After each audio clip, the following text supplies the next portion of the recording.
Đó muncul udah taju ya kita petir para ambat di mara kedua mending taju ya oh debat ini lagi itu terus ya diu ya punya Pak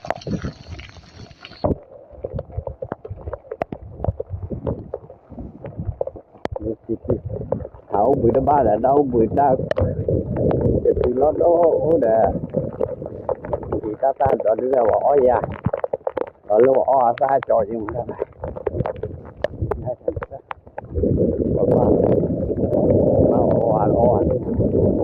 gọi lấy ó rồi gọi mình ba ó ba được ó ba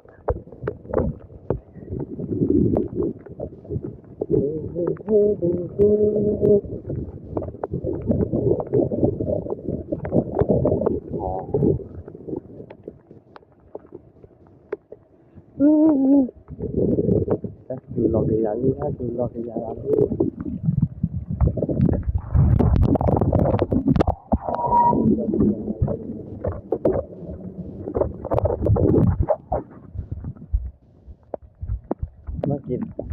masjid ôi phải gì đi nên cái khai itu do video ada cikonya lah guys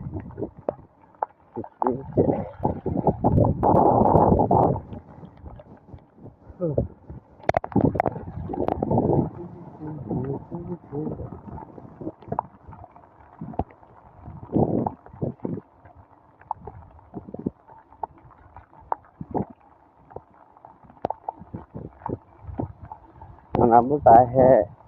có le lao ne hai tí nó ông lên sòn ne hai tí gọi từ lơ mudaha ne tí cả lên núi bay ấy chứ tụi cứ có làm nữa lúc tí nên cái này quý đốt chuyện à ba ai ra đi ai à hậu cũng ra chiếc lọt